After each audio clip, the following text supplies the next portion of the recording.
تو یہی حال ہے مزاروں پہ جانے والوں کا, عاملوں کے پاس جانے والوں کا.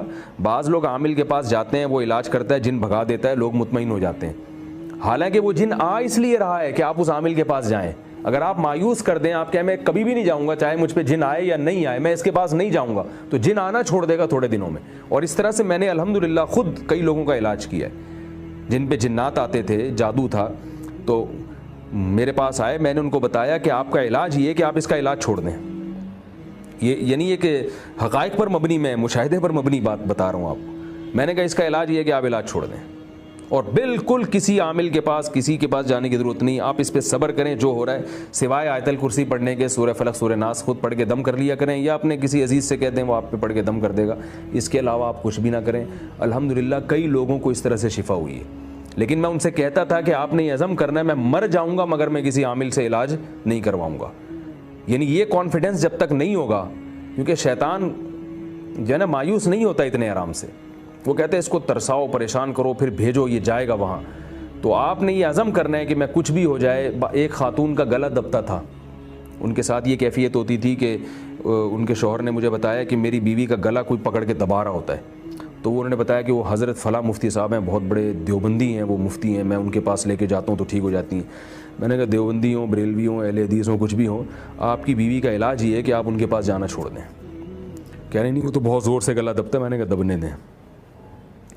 تو ان کا رات کو 4 بجے فون آیا, میری بیوی کا گلا دب رہا ہے, اس کا سانس نہیں آ رہا اور یہ ہو رہا ہے. میں ان مفتی صاحب کو فون کرنے لگا ہوں. میں نے کہا آپ نے فون نہیں کرنا, آپ یہ عزم کر لیں کہ میں بیوی کو مرنے دوں گا مگر میں ان کے پاس نہیں لے کے جاؤں گا. اول تو یہ مفتی ہوتے نہیں ہیں, نام تو مفتی کا لفظ تو اتنا سستا ہو گیا ہے, کوئی بھی اٹھا کے اپنے نام کے ساتھ مفتی لگا لے اور لوگ مان لیتے ہیں.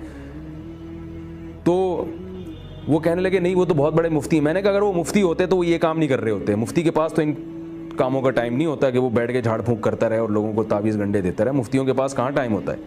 اول تو یہی اس کی علامت ہے, وہ مفتی نہیں ہے. تو خیر وہ صاحب نہیں مانے. جب وہ بیوی کی طبیعت زیادہ خراب ہوئی, انہوں نے مفتی صاحب کو کال کی, پھر مفتی صاحب نے ان کی بیوی سے بات کی, دم درود کیا, وہ طبیعت سیٹ ہو گئی. مجھے فون آیا, میں نے کہا اب یہ دوبارہ بیمار ہوگی اور پھر آپ اس مفتی صاحب کو فون کرو قیامت تک. میں نے کہا صرف اب آپ نہیں ہیں, تھوڑے دنوں میں آپ کی ساس کے ساتھ یہ کیس شروع ہو جائے گا, پھر آپ کے چچا زاد بھائی کے ساتھ ہوگا, پھر آپ کے ماموں کے ساتھ ہوگا, پورا خاندان قیامت تک آپ کی پوری نسل پہ جنات چڑیل بھوت اس میں انوالو ہو جائیں گے. یا بھائی آپ کا خاندانی بیماری بن جائے گی اگر آپ نے ابھی اپنی بیوی کو نہیں چھڑایا. انہوں نے کہا حضرت یہ تو آپ کہہ رہے ہیں, یہ تو بن چکی ہے میرے خاندان کی بیماری. پہلے صرف وہ پتہ نہیں کون بیمار تھا, میں ان کو مفتی صاحب کے پاس لے گیا, اس کے بعد میری طبیعت خراب ہونا شروع ہوئی, اب میری بیوی کے ساتھ یہ ہو رہا ہے. تو ہم جب ادھر جاتے ہیں تو ٹھیک ہو جاتے ہیں, اور باقی جو ہے نا تو ہمارا تو پورا خاندان ان کا معتقد ہو گیا ہے.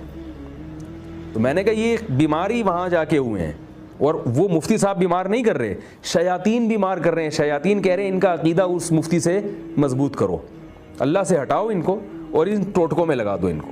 تو میں نے کہا جانا چھوڑ دو, بیوی کو مرنے دو, نہیں مرے گی. میں نے کہا انشاءاللہ میری گارنٹی ہے مرے گی نہیں, لیکن آپ ذہنی طور پر تیار ہو جاؤ. خیر پھر دوبارہ ان کے ساتھ یہ ہوا, تو وہی ہوا کہ وہ طبیعت خراب ہو رہی ہے, چیخنا چلانا شروع کر دیا, میرے پاس فون کر کے رو رہے ہیں. میں نے کہا آپ میں کانفیڈنس ہی نہیں, آپ جو میں آپ کو علاج بتا رہا ہوں, آپ کو اگر میری بات پہ یقین نہیں آتا تو آپ خود کریں, اگر میری بات پہ تو آپ چیخنے دیں بیوی کو, کچھ بھی ہو. آپ نے کسی عامل کے پاس نہیں جانا, خود آیت الکرسی پڑھ کے دم کرنا ہے, سورہ فلق سورہ ناس پڑھ کے دم کریں. اس کے علاوہ اور بیوی کو بھی بتا دیں بھائی میں نہیں جاؤں گا, میں آپ مرتی ہو تو مر جاؤ. اس دفعہ انہوں نے الحمدللہ مضبوط ارادہ کیا, اور 1 ہفتہ ان کی بیوی کی طبیعت خراب رہی ہے, دورے پڑتے رہے. 1 ہفتے کے بعد وہ بیوی الحمدللہ ٹھیک ہو گئی. ان کی کال میرے پاس آئی کہ اللہ کا شکر ہے میری وائف اب بالکل نارمل ہے. میں نے کہا اب بھی جھٹکا لگ سکتا ہے, ابھی شیطان جو ہے نا مایوس نہیں ہوا ہے آپ سے, آپ نے یہ عزم کرنا ہے میں نے جانا نہیں کسی کے پاس. تو ایسا ایک کیس نہیں ہے, میرے پاس بہت سارے اس طرح کے کیس ہیں. تو میں لوگوں سے کہتا ہوں کہ میں بھی روحانی علاج کرتا ہوں, لیکن میرا طریقہ یہ ہے کہ میں آپ کا علاج چھڑوا دیتا ہوں. تو علاج چھڑوا کے میں علاج کرتا ہوں لوگوں کا. بھائی آپ کسی کے نہ میرے پاس آنا ہے, صحیح ہے نا, کسی کے پاس بھی نہیں جانا آپ نے. مسجد کے امام سے آپ دم کروا لیں وہ ٹھیک ہے, چلو امام ہے مسجد کا, وہ شاید زیادہ نیک ہوگا. تو ایسے اپنے قریبی محلے میں کسی بزرگ سے دم کروا لیں, اس حد تک ٹھیک ہے. اس سے زیادہ اس معاملے میں آگے نہیں بڑھنا چاہیے. بڑے بڑے فراڈی ہیں اس معاملے میں, اور کچھ لوگ فراڈی نہیں ہیں لیکن وہ عملیات کر کر کے دماغی توازن ان کا خراب ہو چکا ہوتا ہے.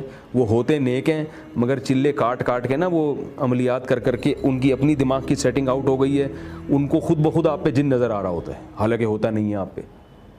تو وہ نیک ہوتے ہیں لیکن بیچاروں کی دماغ کی سیٹنگ آؤٹ ہو چکی ہوتی ہے. تو بعض ایسے عامل بھی ہیں جو ہیں نیک مگر وہ عملیات کر کر کے ان کو ایسا لگتا ہے آپ پہ جن ہے, حالانکہ ہوتا آپ پہ کچھ بھی نہیں ہے, ان کو لگ رہا ہوتا ہے ان کی اپنی سیٹنگ آؤٹ ہو چکی ہوتی ہے. تو اس لیے بالکل چھوڑ دیا جائے ان لوگوں کے پاس جانا, یہی